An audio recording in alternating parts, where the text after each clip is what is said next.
Welcome to 10 Songs, where each week we dive into the connections to the music that you love, from cover versions and little-known gems to those tracks you just skipped over. We'll show you the common thread across the music you love today and help you find a new favorite with just 10 songs. Hi everyone, welcome back to 10 Songs. My name is Peter Rising. It's great to be back with you, and it's great to be back together with my very, very dear friend Stephen Rose. Stephen, you flew solo on the last episode, which I thoroughly enjoyed. Thank you. How are you doing, and what's been your feedback on the last show that we did? Last two shows have been really, really great. The last one was a Robert Smith show, so it was great to take a look, much like we did. We got so much great feedback on the Dave Grohl show, on all the stuff that Dave has played on that isn't Nirvana and is not Foo Fighters. And a lot of people were just unaware of it. And as soon as you hear those songs, you hear the drums, you're like, that's Dave Grohl. So it was great. And doing Robert Smith, I'm a huge Cure fan. They're getting ready to hit their 50th anniversary as a band, 40th anniversary release for one of their albums. I can't remember which one, but it's about to come out. So I just thought it was great. And it's so interesting because after chatting with Marco, who was also part of Susie and the Banshees, talk about Robert and his time with Susie, there seems to be a thread. So it was a lot of fun to do it. But I have a question for you, Peter, before we jump into how you are. Are you a Numanoid? I would say I thought I was. Our topic today is Gary Numan, and I've always been a big fan of Gary Numan, but maybe he's not as much as I thought, because he was around in the sort of late 70s, early 80s as I was growing up, and I know only a few of his records. I mean, he has a very, very distinct electronic sound, and I actually own one of his records, which, if you are watching us on YouTube, you'll be able to see on the screen right now. This is called She's Got Claws. And it's actually held up pretty well. This is from 1981, a Beggar's Banquet recording distributed by WEA Records and Warner Communications Co. And on the B-side, Banquet, also home of Bauhaus. So yes. And on the B-side, it looks like it's got something called Sing Rain on it is the B-side. So if we take a look at whoa, you see that it actually slid out there. There you go. So there you go. That's look, a tiny little hole. It didn't even have the big 45 thing in there, so you can see Gary's shadow. That's awesome. So much the same on the flip side for Sing Rain. But this leads me into a nice bit of housekeeping, actually, that we were just talking about before we came on air, in that a very important to mention, and we always forget to do so, is there are two ways that you can consume our show, 10 Songs. You may be watching on YouTube, you may be listening on Spotify.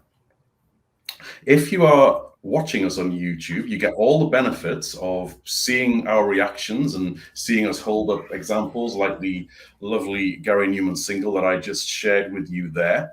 But if you are listening on Spotify, you get the advantage that you get to hear the choices of songs in between our commentary. So that is a great feature that Spotify provide, but we can't do that on YouTube for copyright reasons. What we will do on YouTube is put the lists or links to the tracks in the show notes. So two different ways you can get access to our content, but really, really glad that we remembered to mention that this time. But, no, I'm glad we did too. And I also believe if you're on the free version of Spotify, you only get like the first 30 seconds. If you're on the paid version, you get the whole track. So, but it is nice to hear the song right after we talk about it. I heard a different podcast doing it. I'm like, that's been the missing piece for this, because it's really hard to do a music podcast without playing the music. So, all right, well, let's jump into this one. Everything good by you, first of all, before we jump in, Peter? Life is good in the UK. Peter is in the UK, and I am in the United States. We have visited each other's countries, but I grew up here in the US. Peter grew up in the UK, and we find that the music we were listening to at the same time was often very different because of songs that ended up becoming much bigger hits in the US than in the UK, and vice versa. So it always makes for an interesting conversation and back and forth. So Gary Numan, Gary Anthony James Webb, aka Gary Numan, The initial name for his band was going to be Valerian, named after the French comic and, later the movie Valerian and City of a Thousand Planets. He did 2 albums with his first band, the Two-Way Army, and then he went solo.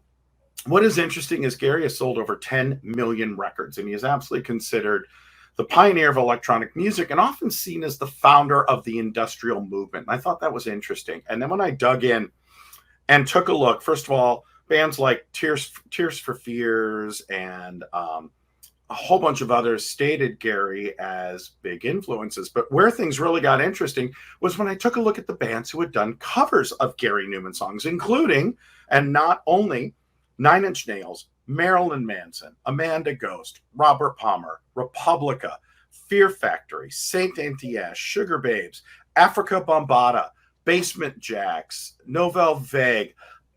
I was just Information Society. I was blown away by the amount of covers that have been done over the years. Some songs I didn't even know were covers, and so I started digging in deeper into Gary Numan. But all of these bands have come back and said, look, there'd be no Ministry. There'd be no Nine Inch Nails. There would be no Marylin Manson without Gary Numan and what he did. He kind of fed this heavy synth, and what really makes this sound unique, and we're going to come back to this via some of the songs, is he fed it through electric guitar effects pedals, and no one had thought about doing that, and it gives his sound this sort of eerie, organic, and where the term industrial comes from, this very industrial sound. In addition, he took on this sort of androgynous android persona in his songs, this sort of paranoid android, which is where Radiohead, amongst other things, as well as Hitchhiker's Guide to the Galaxy. There's lots of references there. I also found out that he unsuccessfully auditioned to be a member of the Jam, which would have been very, very interesting to see where his music would have gone if he would have gone the mod route rather than the direction that he went. So I can't imagine that at all. That in a parallel universe, there is a version of the Jam where Gary Numan was in it. Imagine that. Yeah, Paul Weller and Gary Numan. That would have been an interesting combination. I'd still love to see them do things together. So that would be kind of cool. Should we get into it? Let's do it. I'm very, very eager to hear your choices, Stephen. And we should make clear that it's only you choosing songs today. I've looked at Gary Numan and realized how little I actually know about him. So I'm going to learn some stuff today. As much as anything, I didn't realize how much more recent work he'd actually did, looking at his catalog and his discography, if that's the right way to say that word. A lot of recent stuff. So I'm eager to see what you've got on the list. Let's kick it off and see what your first choice is, Stephen. All right. My first choice is from, and I've gone actually, I've done a different order for my playlist and I will update it, but I've actually gone to a chronological order because I think it makes the most sense as you can hear the evolution as we go through. So I'm going to start with his 1979 album, Replicas. This is Gary Numan in the Two-Way Army. He did 2 albums with Two-Way Army and then went off on his own. It is very dystopian, sci-fi, transmutation of man and machine. And if you take a look at some of the other things that were out at this time, you have Ultravox, you have David Bowie's Low, which, produced by Brian Eno, is a very German-influenced industrial album. And Kraftwerk's Man Machine came out, which is, one of my it is my favorite Kraftwerk album. The song Neon Lights is on there. And it's absolutely tremendous. And the song that we'll first take a look at is Our Friends Electric. In a 2014 interview, Gary Numan said, all my early songs were about being alone and misunderstood.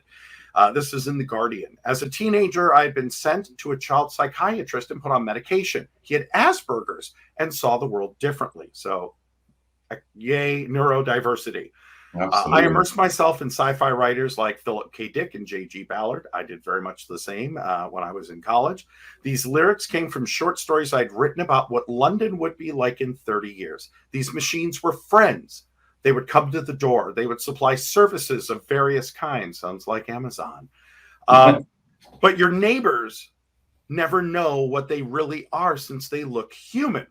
The one song, the one in the song is a prostitute, hence the inverted commas on Friends, Electric. It was released in May 1979 and it sold 1 million copies. He had a #1 single with a song about a robot prostitute and no one knew, which I love that it is kind of this whole secret.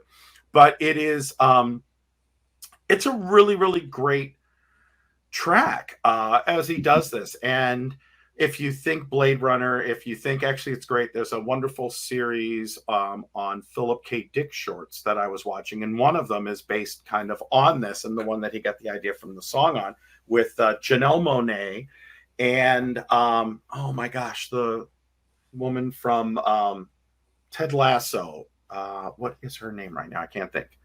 Oh, the one who plays now Roy Kent's girlfriend, who was Jamie Tartt's girlfriend. I cannot think of her name. Oh, what is her name? She's in everything at the moment. She's so good. It'll come to us as soon as we stop thinking about it. And you can look this up because it's going to drive me crazy. Yes, but she's great in it. And it is actually, it was funny because I was watching this and I'm like, oh my God, this is it. It's a little different. The prostitute angle isn't there, but it deals with a factory. All of humanity is gone, and the factory, like Amazon, keeps sending stuff out for people. Did you find her name yet? I'm almost there. If you tell me her first name, I will tell you her last name because that will jar it. Oh, of course, that's what. What is her first name? Her first name is Juno. Oh yeah, Juno Temple, who plays Keely Jones. Thank you very much. That's an unusual name too. Such a great show, though. By the way, if you've not watched Ted Lasso, you got to watch it. I'm always absolutely quite amazed just how much folks your side of the pond love that show, actually, because typically stateside you don't like what you call soccer and we call football so much, but somebody else I happen to know who has watched and loves that show is our very, very dear friend and mutual acquaintance Laurie Pottmeyer of Microsoft. She loves it too, so it's great because we see it from the Ted Lasso side and we understand what he's trying to do, and I'm sure that the folks in the UK see it from the other side, and I think we sort of come together. I also like Wrexham, which I've really enjoyed with Ryan Reynolds and Rob McElhenney, which I'm also enjoying too. But I've always enjoyed. I've not started that yet, but it's on my list. But you like it very much, but there is some saucy language in it because I have no doubt. But Ryan Reynolds, of course. Of course. No, I'm going to check that out. But Ted Lasso's so good. So good. It is. And I'm looking forward to its final and third season. So, anyways, well, let's getting back to our Numanoids.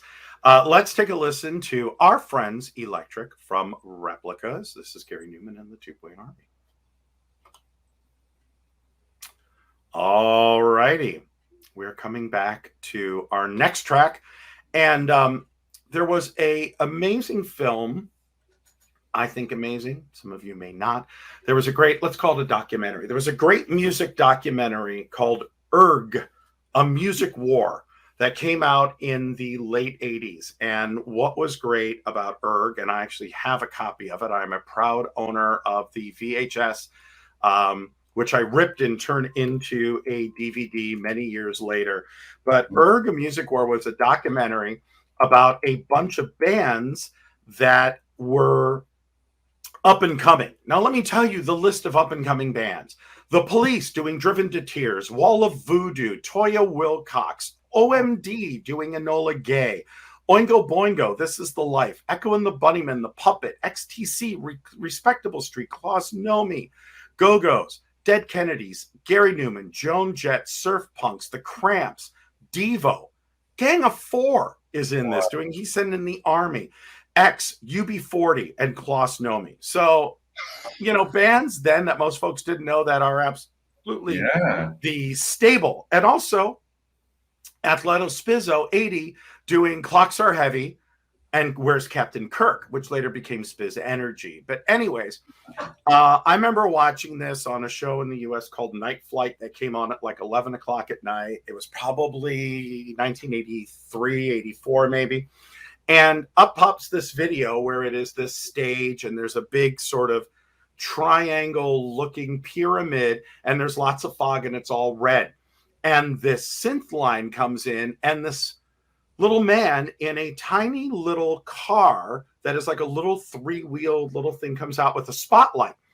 and is driving around the stage and spinning the car around. Then he would get out, sings this song down in the park, and then gets back into the car and drives around again in the fog. And right as the song is ending, goes back into the pyramid. And I went, what the F was that? That was awesome and weird and different and unusual. And the song is super catchy. And what's interesting is I love the song, became a big fan of the song, and later found amazing covers by the Foo Fighters, Marylin Manson, which I have on this week's playlist. So many. The song Down in the Park is a song which embraces fear and technology. It tells a tale of a futuristic park where the mock men, androids with human skins, you see a little Blade Runner in there, and machines rape and kill human beings to entertain spectators who, along with their numerically named robot friends, down in the park with a friend called Five, view the carnage from a nearby restaurant called Zum Zums. The name is actually a real restaurant chain in the Joe Brass song Scumbag, and there are actually songs called there are actually t-shirts that are called Eat It Zum Zums, but that's where it comes from. And the first time I heard it, I'm listening to the lyrics and I'm like, down in the park with a friend called Five, where the mock men meet. I'm like, where they play Kill by Numbers. I'm like, what is this song? And it was just amazing. But it is a beautiful song with this amazing chord progression that comes in, almost a Close Encounter-y sort of synth line that comes in. But what's great is drums and bass and fuzzy guitar, as well as the synth, and really taking all the different influences, that we talked about earlier, and bringing together in a unique way. And Down in the Park is one of my all-time favorite Gary Numan songs. I think it ranks up there. I don't know, it's because if the visual influenced me, or just the song itself, or all the covers that people have done over the year. But it is a really unique song. Is this a song that you have heard before? I actually don't know. It's one of those ones that the name doesn't ring a bell, but when I hear it, I wouldn't be surprised if I know it. That sort of thing. Okay. So we will see. We will see. So let's listen to it. Let's listen to Down in the Park, again, from the Replicas album, Gary Numan and the Tubeway Army. All right, we're back. And Gary goes solo. We're now at 1979. So remember, this is now before Blade Runner came out. And I wonder if maybe Ridley Scott was listening to a lot of Gary Numan. I would love to ask him that question if I ever meet him. But this is his first solo album, The Pleasure Principle, that came out. This album spawned quite a few hits for him. The first one is the song Metal. I was not aware of the song until I probably listened to it back in the 80s, because this is the same album that Cars came from, which was his big US hit. But I really was not really made aware of the song until I was listening to a Nine Inch Nails song and said, wow, this song's a little bit different, and found it and realized it was a Gary Numan song and started listening to it. And over the years, there's a ton of samples of this song. Afrika Bambaataa samples this song. A ton of different bands do. And we'll get into that a little bit later. But the lyrics, we're in the building where they make us grow, and I'm frightened by the liquid engineers like you. All I know is no one dies, and I'm still confusing love with need. And I love that. It's his sort of outside view of love as an androgynous android sort of character. But it is a hugely catchy riff, and it starts out with just this really kind of great kind of opening synth, and then the drums come in and the bass that mimics it, and it just gives it this amazing bottom, this throbbing bottom. And then his voice is so high and so eerie over the top. The way it winds together and the synth just sort of brings in the middle is great. There is an awesome version. Type in Metal, Nine Inch Nails with Gary Numan, and there is a great performance where Gary sings it with Nine Inch Nails. And watching the look on Trent Reznor's face as he does is awesome, because much like the look on Peter's face when we were interviewing Marco, it is, holy crap, this has all come full circle, and I'm getting a chance to hang out with one of my heroes, and that's super cool and kind of awesome. So Metal is the next track. And again, Afrika Bambaataa does one where they sample Metal it's more than sample, but because Gary's singing over it, but actually had alternative beats to it. And then, of course, the Nine Inch Nails version, and there's some others. We'll post some of my favorite covers in this week's playlist as well, and we'll put them in there. Any thoughts on Metal before we listen to our first track from the Pleasure Principle of his biggest album and probably 3 of his biggest songs? Yeah, I mean, this is one that I do know, and I do love it very, very much. What I particularly gravitated towards as you built up that description was just the words. And much like a lot of artists from around this time, I think Gary Numan was an absolutely superb poet. Just so, especially so in the talented. age of COVID now, so much of what he says rings true again, with all of us being separated and sort of having that day after the Holocaust sort of feel when the streets and restaurants are empty. Yeah. Completely. But the other thing that I wanted to slip in was you mentioned Ridley Scott, and this is before Blade Runner. Interesting fact about Ridley Scott is that he is actually from the area where I now live, and he went to the same school that my wife went to. And Blade Runner, the actual scenes of Blade Runner, that dark industrialness of it, as Ridley Scott actually based Blade Runner on this area, the industrial area of Middlesbrough, Teesside in the UK. Interesting. So he mixed that with the neo-Japanese stuff to kind of create this. Interesting. Well, if you ever run into him, say, hey, was Gary Numan an influence on Blade Runner? Ask him. It's probably unlikely. I don't think he frequents these parts much these days. But you never know. I mean, I ran into... I got to meet 2 of the members of the Big Bang cast, and also got to meet a member, Paul. Oh my God, now I can't. God, I'm just having a hard time with names today. My ADD medication is not kicked in yet. Hang on. We'll show the picture to everybody so everybody can see who it is. So hang on. So hang on. Let me go. If you're on YouTube, that is. Yes, for those of you on YouTube, you will see my picture. Sorry, Aaron Paul. That is Aaron Paul serving me a drink. Paul from Breaking Bad. Serving me a drink. So yes, also would have been part of that too. So all right. From Big Bang Theory, you met the guy who played Kripke, right?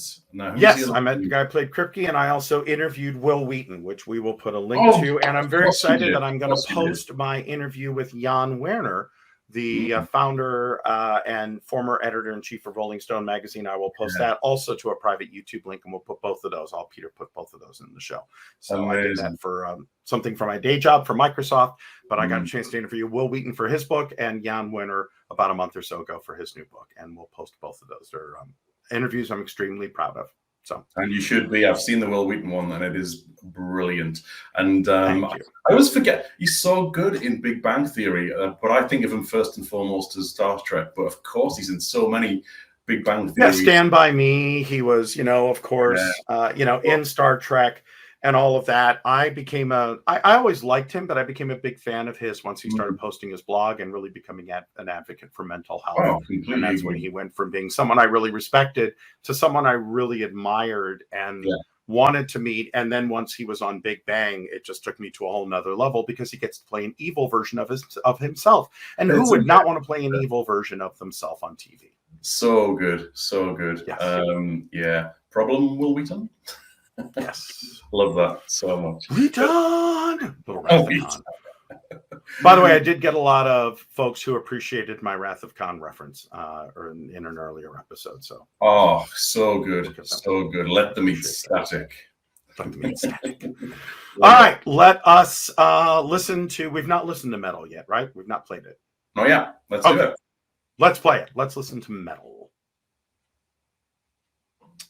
All right, we are back and getting ready to move to track number 4. That was Metal. Again, we're on the first solo album, 1979, Pleasure Principle. Metal, probably one of my top 3 favorite Gary Numan songs. Number 4, also a top song, M.E., Mechanical Engineering. And if I remember, I was listening to the song Where's Your Head At by Basement Jaxx. And I'm like, I know this track. I'm like, what the hell is that? And it took me about 10 minutes, and I realized it was M.E. and was like, holy crap, that's where that comes from. And I could not figure it out. And it was making me a little nutty for the first 5 minutes. And then, so Mechanical Engineering. Song is sung from the POV of the last living machine on Earth. Think Matrix. Yeah. Matrix, maybe a little Matrix. Why should I care? Why should I try? Oh no, I turned off the pain. Like I turned you all off. Now there was only me. And that's what Mechanical Engineering sounds, where it comes from. But the song is a little more upbeat and a little more quick. But that opening riff, those three chords is just great. And then it kind of goes off into some really interesting bridges. And he plays with that theme over and over again. And that's something that Gary Numan is really good at. And something that the Smashing Pumpkins also did. Smashing Pumpkins find a riff. You listen to Zero, you listen to 1979, you listen to 33, any of those songs, you go back earlier, later, Stand Inside Your Love, whatever. There's always like this kind of core hook, and they build a whole song around it. Unlike New Order that builds a great song and then puts cool little hooks in it to take it to the next level.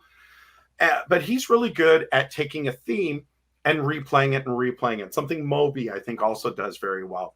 And this track is one of those examples where it starts out rather simple, but continues to play. But the loneliness in his voice is absolutely there. So let's listen to Mechanical Engineering, M.E.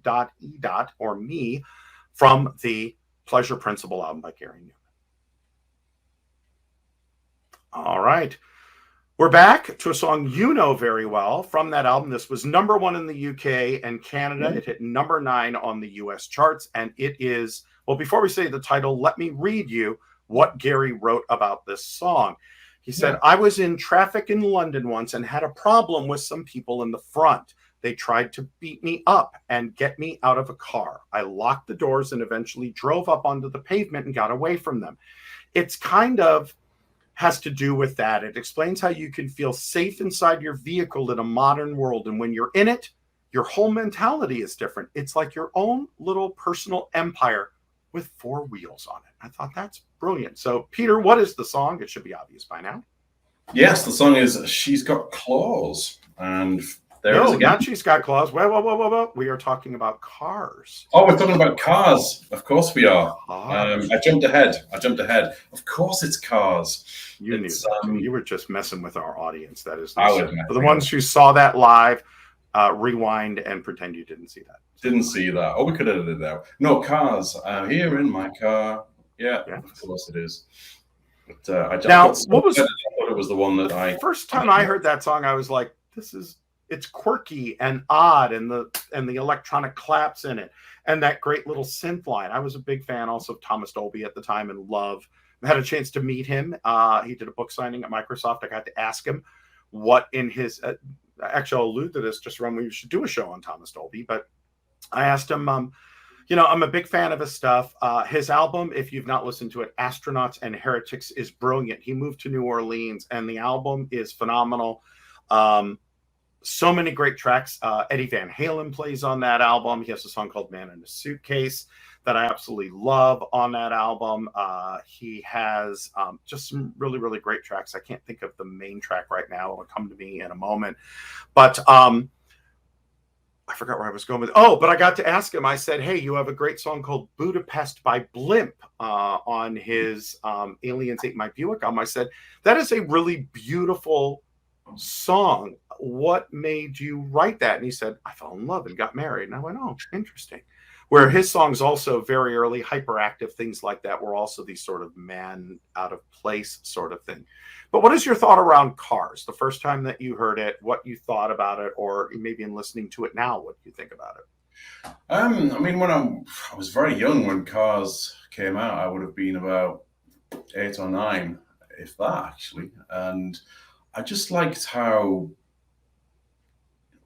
well, it was kind of different, but also not different. There was a lot of similar stuff around at the time, but even within that, Gary Numan's sound was very, very unique. And as somebody who has always felt a little bit disconnected from the world and a bit different, I appreciated that. So I think that's what spoke to me most about Cars and the sort of singles that were around the UK charts and on Top of the Pops at that time, how it made me feel as somebody who was a little different.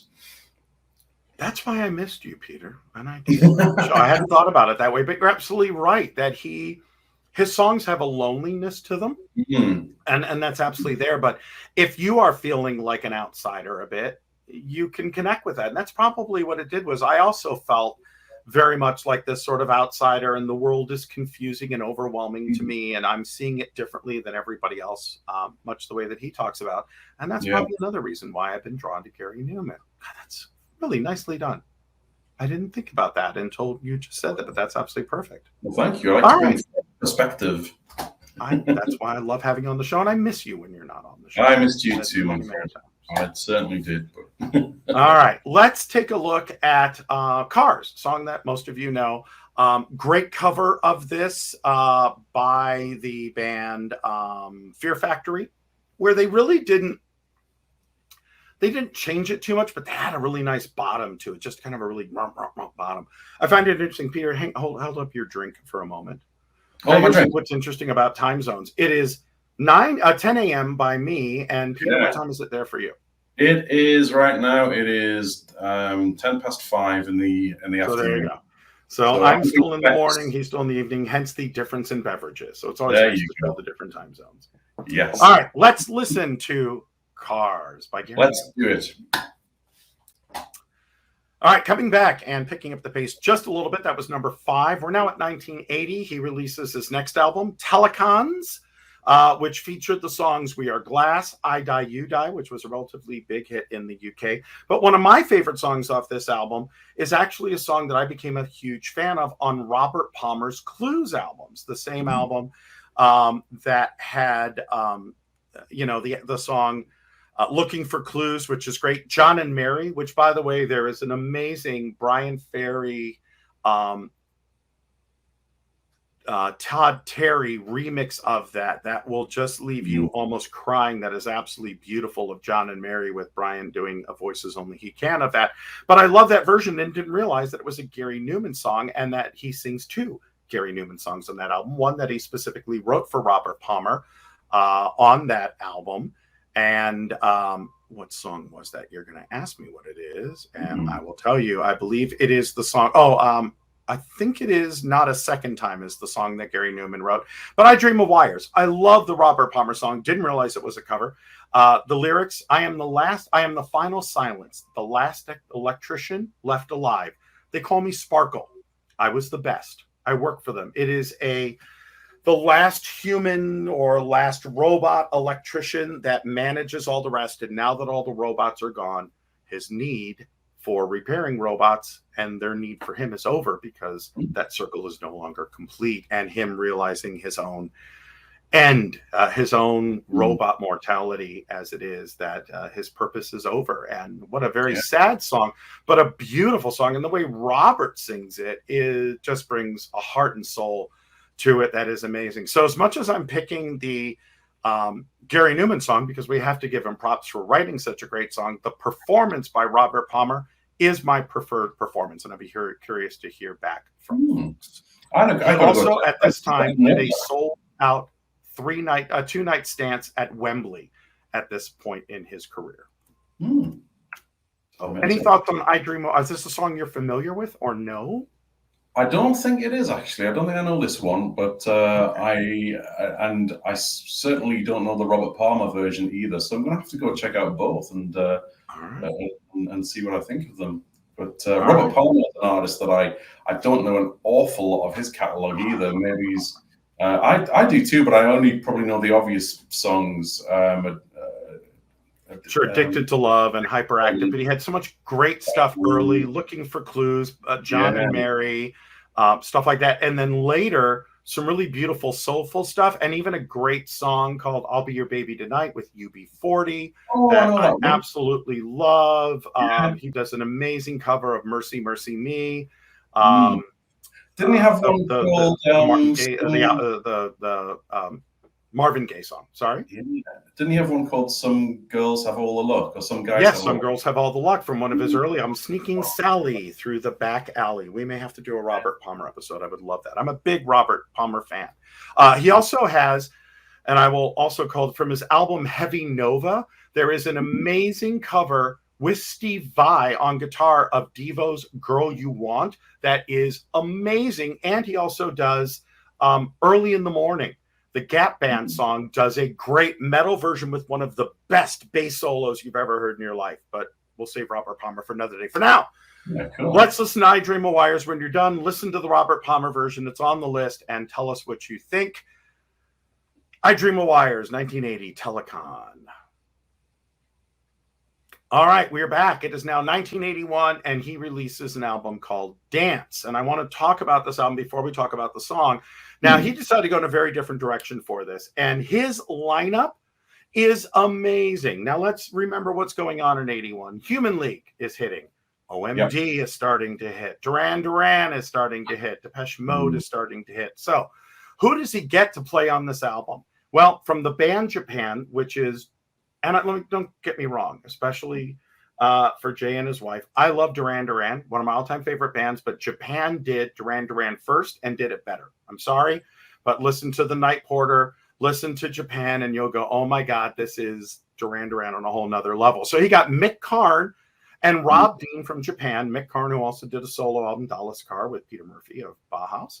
He has Roger Taylor, the drummer from Queen, on this album. Decides he wants to do a Bowie funk meets Japan meets Roxy music because he has synth and sax. He also does a redo of the song Metal that is stripped away and rougher, called Mortal, with totally different lyrics. But you have a favorite song on this album. You own the 45, which you're going to show. So tell us a little bit about the song and show it to us for those of you on YouTube and why you picked it. Yeah, I mean, I bought this song as one of the first singles I ever bought. Gary Numan, She's Got Claws, 1981. B-side is called Sing Rain. And I just, I heard this song on Top of the Pops. And I went out into the big city, Newcastle, one time where I lived growing up, and I bought this for probably not that much money, a 45 single back in those days. It probably wasn't more than a pound, a UK pound or so, how things have changed. And I just absolutely love this song. The excitement that I got from going into the store, finding it, browsing through, looking at other records, coming home with it, and putting it on my vinyl turntable, which I have another one now in my office here. It's just such a great, exciting feeling. And it's something that I think we've lost that excitement of going and getting something tangible from a shop. So, and I used to get really very Roxy music. After listening to it, and you told me that, I'm like, it is very Roxy. Oh, this is like, it is. It's like Roxy music meets kind of Japan. And I went, okay, well, that makes sense because the stuff on it. But the sax and all that, it has a very, kind of dance away, kind of the same sort of Roxy music stuff that was out at this time. So when I heard it, I'm like, oh my God, this is sort of like if you were to take Bowie and Roxy music in Japan and sort of mix them up. And it is kind of a mix of them, isn't it? Yeah, it's very much a mashup of that. Yeah, because I do love Japan. I mean, Ghosts, what a great track that was. I'm trying to remember some of the other early 80s. There's another particular one that I loved from Japan, which I can't quite remember. But you're right. I've never really thought about that before. You're right about the Duran Duran comment. They were kind of the precursor to Duran Duran, weren't they? Oh, absolutely. I mean, you have Quiet Life, which is brilliant. Adolescent Sex, Night Porter, which is one of my favorite, Visions of China, Life in Tokyo, Ghosts, which you love. It's absolutely great. And considering they came out, their first album in I believe it was in 79, the Quiet Life album. Let me take a look. No, 78 for Adolescent Sex. You take a look and how they dressed up. Mick Karn with the white hair and the makeup and all that. You go, oh crap, this is kind of Duran Duran before Duran Duran figured it out. So Duran definitely nixed a lot of stuff and their sound from it, but Duran Duran made it poppier and more accessible, while Japan was not as accessible. They were more, we want, more smart music people. So I mean, definitely, other than Adam and the Ants and Adamant, the bulk of my vinyl collection from the early 80s is Duran Duran. I have more of that. Yeah. I've got the Rio album, the Seven and the Ragged Tiger album. I've got some singles. I've got Rio, Please, Is There Something I Should Know? I've got ton of Duran Duran. But also a band that's released 10 albums in the last 15 years and a lot of new music and has partnered with some great stuff, but has also gone back to working with Nile Rodgers again, which was a smart thing. Absolutely. Yes, they have indeed. And at the Queen's, our late Queen, who passed a few months ago now in the UK, her Jubilee. What? The Queen is dead? The Queen is dead. The Queen is dead. Long live the King. I know. But there was a Jubilee concert for her a few months before. I remember, yeah, for her birthday. Ozzy sang at that one too, which I thought was interesting. Yeah, Duran Duran with Nile Rodgers there. But you also mentioned Human League in that list as well, and I've got one Human League single, which is the obvious one. It's "Don't You Want Me," which is, I believe, the only UK. That and "Fascination" were their two biggest hits in the US. But I was always a big fan more of like Mirror Man and stuff along that line. On "Don't You Want Me," I actually prefer the B-side, which is a wonderful track called "Seconds." Yes, so love that so much. And that's all comes from the British, from BEF and Heaven 17. Again, more bands that we should dig into on a future show. All right, let's listen to Claws and get this moving forward. Peter, show us the single again that you have. One more time. And you have to pull it out. With scratches on his face there. She's definitely got claws, and he's tipping But pull it out. This is what's interesting is I'm used to 45 records having that hole in the middle where you have to put in a little plastic piece, and that one does not. That one's extra cool with the more LP-like. Maybe that's a UK-US thing again, because all of my singles are like this. Really? Yeah, they're all like this. All the ones in the US, you had to put in this, what we call the spacer. Yes. What looks like the Pearl Jam grabbed it, but that orange 3 thing that you. Well, you sent me one. You sent me one called Men at Work, and I was a little taken aback when I saw that. That was like interesting, yes, because I got you the signed Men at Work single. Indeed, you all did. The US ones are like that. So seeing yours is unusual. There you go. I didn't know it was another great reason why we look at two different sides of the ponds for doing this. Exactly. All right, let's jump in and take a listen. This is She's Got Claws from the album Dance. All right, coming back. We now jump forward quite a bit to 1987 to an album called Exile. And Gary did a bunch of albums in between then. And honestly, they were mediocre. There were some bright points and some shining points and things like that, but he never quite hit that level of success. But it is at this time in 87 that, again, music's changing. We're starting to hear the bands that were influenced by him start to become bands that people are starting to know. Industrial is starting to come up. We're starting to look at our Nitzerebs and Front 242s, and Ministry has changed their sound, and the beginning of Nine Inch Nails and all of this. So Gary's influence is starting to hit fruition, and through that, people are rediscovering him. And he kind of goes back to the beginning for him, puts out an album called Exile with a brilliant song called Absolution. It is a re-recording actually of a 1995 single that was a bitter reflection on the consequences of unquestioning faith, where he really got in and started looking at himself. He was dealing with depression. He was dealing with, is there a God? Isn't there? Where are things at? Kind of pissed off some folks in the church, but put out a beautiful album that is kind of centered around religious views, but a track called Absolution from the album Exile. I don't think you've ever heard the song, Peter, have you? I definitely haven't, no. And the later 80s, as you say, I think things were changing a bit. I think the sort of tracks that were definitely more highlighted in the UK at this time were more of the more poppy variety came right. And we had things like Stock Aitken and Waterman. And this is completely opposite. This is a very slow shuffling beat. Gary's voice pushed to the back a bit.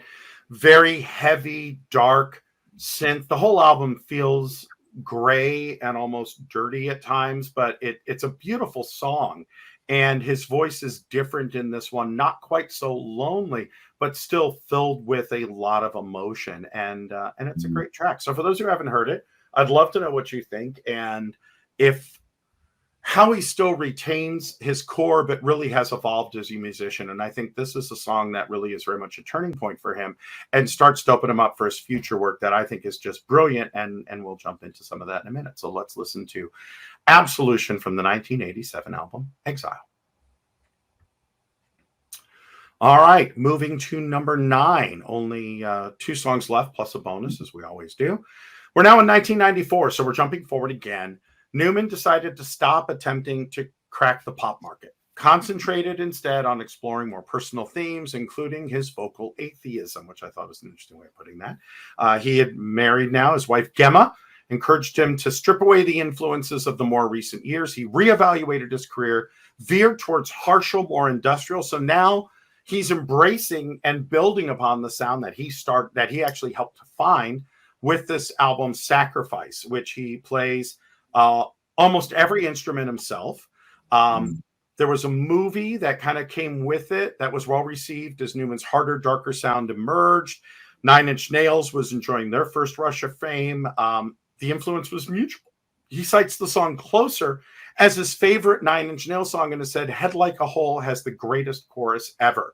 So now you see he's an influencer that influenced people. The influencers are now influencing him, and now they've come together in this mutual respect, and now they're kind of pushing each other. And this track, The Fall, does a really great job of doing that as he does it. So in 2011, he has an album called Dead Sun Rising. The track is called The Fall. It's a reworked version of the song The Look that he did in his Pure sessions. It existed some very, very different mixes. He now does it live. But 1994 being that critical point, 87 being a big one, 97 being the biggest, and now him in 2011 completely embracing all of this and putting together a song for that album that the moment that you start to play it and listen to it, you're like, wow, this could be a Nine Inch Nails track. It's got that heavy crunchiness, that super phased guitar, but his unique sound and voice and lyrics sort of floating over the top. It's a heavy song, but it's a great song, and it really shows him coming full circle and really sets up kind of the next two moments in his career really well. So any thoughts before we jump into The Fall from the album Dead Sun Rising, which obviously has a very religious overtone to it as well, especially since he spells it S-O-N, not S-U-N. Yeah, well, not what I'm going to know, because I definitely don't really know any of Gary's work post sort of mid-80s onwards. I didn't really think he continued much beyond that time, to be honest. So I'm learning a lot of new things. So I'm looking forward to hearing it. It's interesting to hear his views on his journey from religion and spirituality towards atheism. It resonates very strongly with me because I've been on a very similar path in my life. So yeah, that makes a lot of sense to me, and I'll be interested to hear that message come across when I take a listen to it. All right, it's a great album. The whole album is excellent. It's hard to pick just one track, but I think this song really stands out as a great sonic example of his evolution and influencer influenced and how that goes back and forth. So let's take a listen to The Fall from the album 2011 Dead Sun Rising. Cool. All right, we're now at 2017. He releases a song called Savage, Songs from a Broken World, which ends up becoming a #2 album in the UK. So Gary has once again achieved some post-pop stardom. It's a concept album centered around the blending of Western and Eastern cultures in a post-apocalyptic world that has become desertified. I don't know if that's a word, but it is now. Desert. As a result of global warming, these songs are about the things that people do in such a harsh and terrifying environment. It is about a desperate need to survive, and they do awful things in order to do so, and some are haunted by what they've done. The desire to be forgiven, along with some of those discovered remains of an old religious book, ultimately encourages religion to resurface, and then it really goes downhill from there. The track is called My Name is Ruin. From that album, the album cover definitely has Gary in his full dust industrial wasteland gear. And it's a brilliant track. It is, again, heavy industrial with just this beautiful light synth line kind of going over the top, very reminiscent of some of the stuff that he did early in his career. But the hooks in this album and in these songs are mind-blowing. There are so many things that pull you into the song, and you just find yourself sort of bopping your head to it as you listen to it and getting into it, and his voice just pulls you in deeper. It is a great song. And I was happy to see that he had albums that were now charting again in the UK and coming up, and that he's being recognized in his own time and having a second renaissance, which so many artists from the 80s, unfortunately, are unable to have. Not because they're not going back out and touring on that same stuff, but because they're not creating new music and pushing.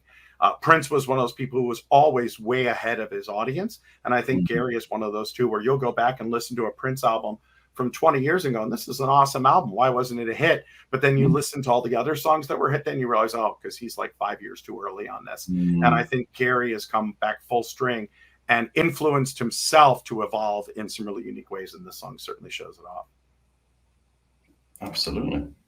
Let's listen to it. All right, 2017. We're listening to the song My Name is Ruin from Savage, Songs from a Broken World. All right. It was also in this time a little bit earlier in that 1987 to 2011 that he got divorced and married a different woman named Persia. And did a great album last year called Intruder. It's a concept album. Hey, and here's the surprise. Gary really breaks out of his shell and does an apocalyptic theme. Oh. Good for Gary for trying something new. But this time he does it at the point of an anthropomized Earth's anger, from the point of view of Earth as an anthropomorphized Earth and its anger towards its human inhabitants due to the environmental degradation. The planet sees its children have now grown callous and selfish with a total disregard for its well-being. It feels betrayed and hurt and ravaged. Disillusioned and heartbroken, it is now fighting back, Numan explained in an interview. Essentially, it considers humankind to be a virus attacking the planet. Matrix. Wow. Climate change is an undeniable sign of the Earth saying it's enough and finally doing what it needs to do to get rid of us, and explaining why it feels it has to do that. You are a cancer, Neo. Numan stated the idea behind the album actually came from a poem called Earth that was his youngest daughter, Echo, wrote. She wrote the poem about the planet being upset and why it was upset. The original poem is included inside the sleeve of the vinyl edition of the album, and it is co-written by his wife, Persia Numan. So again, art, the influencer influencing the art and the art influencing the influencer. So, and we've seen a lot of this from Mad Max, dystopian future stuff to, the Matrix and things like that. But an interesting way to look at environmental consciousness through the Earth being pissed off at you and trying to wipe you off of it as a way to save itself. And again, going to the Matrix and, humankind is a virus, a plague. I can't get your stench off of me.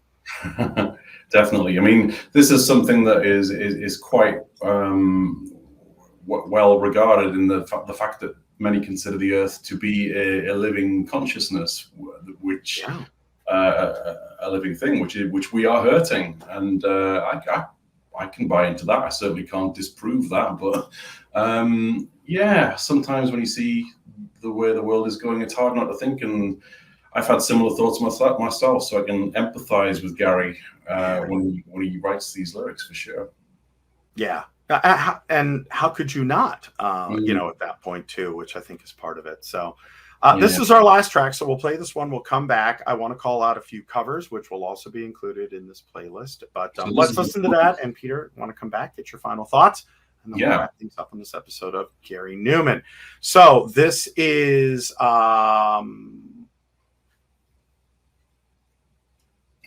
are we at? Black Sun. Sorry, gosh, just got lost. Bonus track. That's the song A Black Sun from the album Intruder. This is 2021. This just came out last year. And let's listen to this track. What you'll find interesting is the album cover, by the way, is just this black on black album cover. There is some beautiful piano work on this track. It is almost industrial meets Dead Can Dance at times, with a little Cocteau Twins almost mixed into it. It's definitely lighter than anything else that he's done. There's some beautiful strings in it, and it builds beautifully. And I also thought this is also a great track to add because this one is not as lonely. This song actually has some warmth to it. And although he's looking at it from a different point of view, not the person who is bereft and left alone, but the one who has to make the tough decision on what is next. And it's very, very different in a very emotional point of view. And I really think it shows Gary's growth as an artist. So that's why I picked this one. So let's take a listen. Yeah. All right, we're back. Let me recap the songs that we've covered. We did Our Friends Electric and Down in the Park from the Replicas album with Gary Numan and the Two Boy Army. Then went solo. From Pleasure Principle, we covered Metal, Me, and Cars. From Telecon, I Dream of Wires. We then went to the very different poppy album Dance. She's Got Claws, one of Peter's favorites. We then jumped to Absolution from the album Exile. The Fall from the Dead Moon album. My Name is Ruin from Savage Songs, and A Black Sun Intruder. I've included some of my favorite covers. Metal by Nine Inch Nails. My Name is Ruin by Unwoman. She's Got Claws by Posh. Down in the Park, Marylin Manson. Absolution, Amanda Ghost. Me by Wand. I Dream of Wires. Our Friends Electric by Information Society, a great version. I know you're a big Information Society fan. Cars by Fear Factory. Saint Etienne doing Stormtrooper and Drag, which was the other big hit off that Dance album. Freak Like Me, which I want you to tell the story behind that, which you did not realize was a pull from a Gary Numan song, which is from the song Our Friends Electric. Metal, Afrika Bambaataa, Where's Your Head At, and the Republica version of Our Friends Electric. So tell your story about Freak Like Me, and then we'll close out with final thoughts on this week's. Yeah, well, actually, the very first week that I met my wife, my wife Louise and I met in 2002 when she joined the same organization that I was working for. So I was an IT support guy. She was a web designer, and we were quite a social crowd at that office. And we would go out after work to the pub, which was just a few minutes walk on an evening. And I sat next to Louise, and she showed me her MP3 player, which at the time in the year 2002, this was that was new, cool, cutting new edge technology, and it held all of I don't know, 10, no more than 20 songs, something like that. And that just seemed like a lot. So we're talking pre-iPod for sure. But I said, what are you listening to? And she was listening to Freak Like Me by the Sugar Babes. And I was like, give me a listen to that. And I said, that's not Sugar Babes, it's Gary Numan. And so she hadn't heard of Gary Numan. Which is just sad. You're like, I have my work cut out for me. I must educate this person. Louise tends not to like most of the music that I like, to be fair. Over the years, my wife is the same. So we have sort of gravitated to a lot of each other's interests over the years, which I think as couples you do tend to do. So she has started to appreciate some of Joy Division, some of New Order, and a few other things that I liked. But as a general rule of thumb, she doesn't like my stuff though. But I remember fondly that was one of the first experiences I had, the very first week of knowing Louise, who's now been my wife since 2005. We've known each other for 20 years this year, and it's one of my earliest memories of her. My very earliest memory of her was setting up her user account, because I was the guy who did that and set her up on the system, and got a computer up and running. So yeah, good memories, good times, good tunes. I like both tunes. That's the beauty of music, isn't it?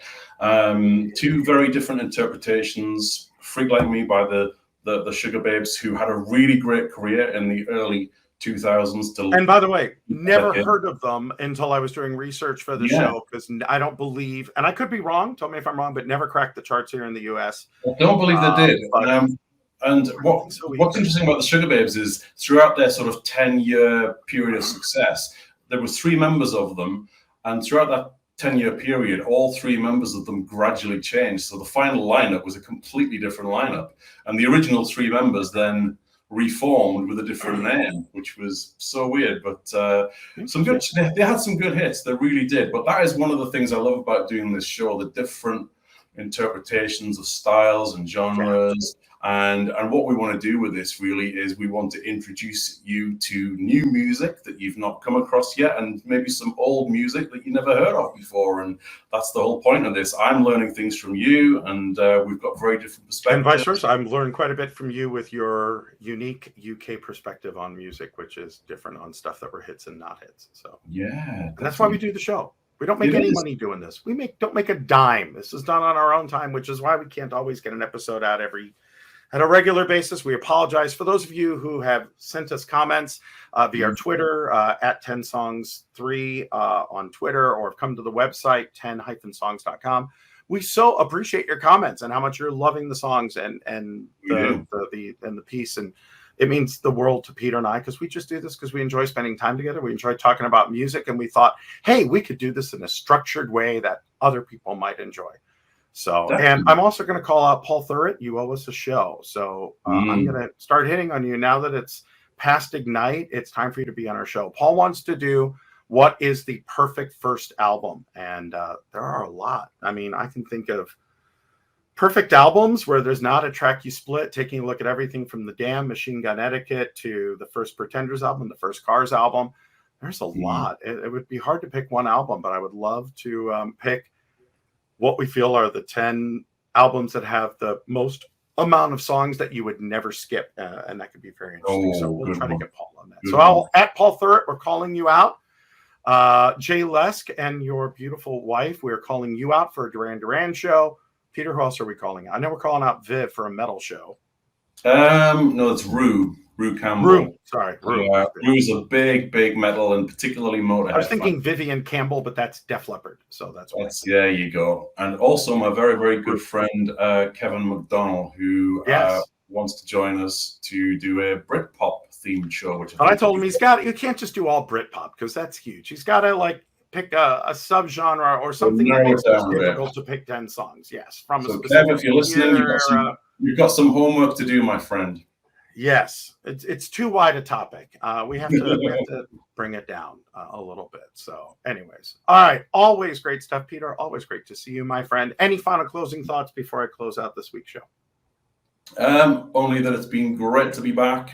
Great to be chatting with you as always, my friend. I thank each and every one of you who is watching and listening. Do reach out to us. We'd love to hear from you. And if you want to come on the show and share some of your passions on music, then just reach out to either of us. But Stephen, thank you. I appreciate you. You mean the world to me, and this does too. So can't wait to do the next one. And I think we owe everyone a Queen show, don't we? Yes, I'm ready for it. I have queued up a Pixies, a Queen, and a Queen covers. And I am now going to start working on a Robert Palmer one. So nice. So I'm ready to go on either one of those. So I think that we need to. Trying to pick 10 Queen songs is like trying to pick your favorite kids.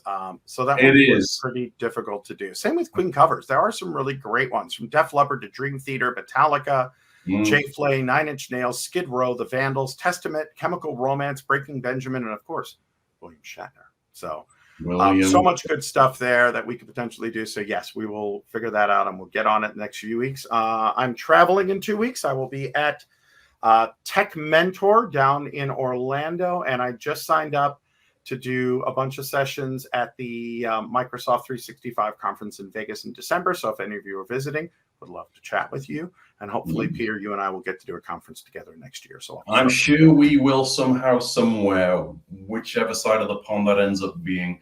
But I'm going to be in Manchester on November the 12th at the Viva Explorer Days, which I'm really looking forward to. Speaking of the Smiths and coming full circle on that. Yeah, exactly. Awesome. So there you go. Lots of let me know how that goes. We're actually going to be doing a bunch of shows on Viva next season on my real webcast inside Microsoft Teams at aka.ms/inside MS Teams. And we're going to be doing a bunch of shows on Viva and a bunch of shows on a bunch of ancillary team stuff, but we'll save that for another episode because I got to go. And so do you. It's getting late by you. It's getting later in the day by me, and I've got crap to do. And we're just over an hour. So from myself, Stephen Rose, from Peter, Peter Rising, thank you so much for joining us. Let us know what you think. We love hearing from all of you. And thanks for joining us on this episode of 10 Songs. Bye-bye now. See you soon.